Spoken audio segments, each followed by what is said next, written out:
กินทอดน่องไก่ฮ้อนๆนำกันเด้อพี่น้องมื้อนี้จิกินกับข้าวสวยกับข้าวเจ้าแล้วก็มีแจ่วแมงดาหั่นกระสั่งจากช็อปคนไทยมา แต่ว่าค่อยก็ต้องได้แบบว่ามาปรุงเพิ่มเพราะว่ามันค่อนข้างจะหวานพี่น้องแต่ว่ากระแซ่บอยู่ได้มันเป็นของไทยแต่ว่ามันหวานโพดค่อยก็เลยแบบว่าเอามาปรุงใส่เครื่องใส่น้ำน้ำปลาใส่เกลือแล้วก็ตำเครื่องใส่ใหม่เพราะมันหวานโพดมันแซ่บอยู่ได้แต่ว่าค่อยบ่มักหวานปานใดว่าจังซะมื้อนี้ค่อยก็เลยได้ว่ามาทอดไก่ทอดมื้อนั่นล่ะเนาะเพราะว่าหมักไว้แต่เมื่อวานนี้หลังจากทอดไก่แล้วก็ที่แบ่งไว้ค่อยก็สิกินแค่2 ตอน2 ชิ้นเพราะว่าก็บ่ค่อยอยากปานใดว่าจังซะมื้อนี้ก็กินข้าวสวยมื้อเช้าเพิ่นกินสุกี้ไปแล้วมื้อเช้าเพิ่นก็มื้อเช้ากินสุกี้แซ่บพี่น้องแล้วมามื้อสวยนี่ก็มาทอดน่องไก่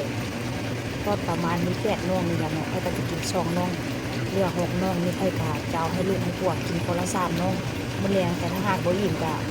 สิทอดไข่ดาวเพิ่มคนละหน่วยพี่น้องเป็นเมนูอาหารเย็นมันเด้อนี่เด้อเพราะว่าอาหารเย็นทั้งส่วนหลายก็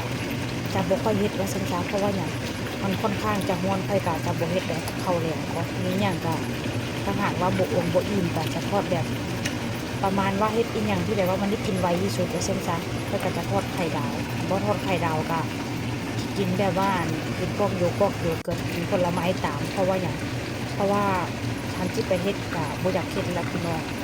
ช่วงนี้จะเป็นจะเข้าหน้าร้อนแล้วเด้อร้อนคักร้อนแน่บางมื้อร้อนก่อนบ้านเฮาพุ่นล่ะบ้านเฮาร้อนมันยังแบบว่ามีเหงื่อมีไข่ได้พี่น้องแต่ว่าทางนี้ร้อนแฮงอันลมพัดมานี่ก็ตักง่ายความร้อนนั่นก็ร้อนแท้ร้อนว่าร้อนแบบอบเอาแท้ว่าแต่พี่น้องทางนี้นะคันหน้าหนาวก็หนาวเกินหน้าร้อนก็ร้อนโพดร้อนโผจักเฮ็ดจังไดก็คือว่าหั่นล่ะเนาะเฮาบ่สามารถกำหนดกฎเกณฑ์ได้พี่น้องร้อนก็ร้อนคักร้อนแน่ร้อนแบบนี้ก็จุดพออยู่บ้านเฮาเนาะไปโดดลงน้ำสงน้ำสระน้ำหกน้ำห้วยไปเล่นหั่นเล่นนี่อย่างสินะไปกินข้าวแล้วก็ไปเล่นนอกเล่นน้ำอยู่พี่เด้อถ้าหากว่าบ่ได้ไปถ้าลงทะเลก็บ่มีบ่อนไป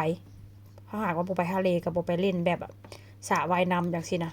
อันนี้ทอดแล้วเด้อพี่น้องค่อยก็จะใส่กล่องไว้ให้ลูกให้ผัวกินมื้อแลง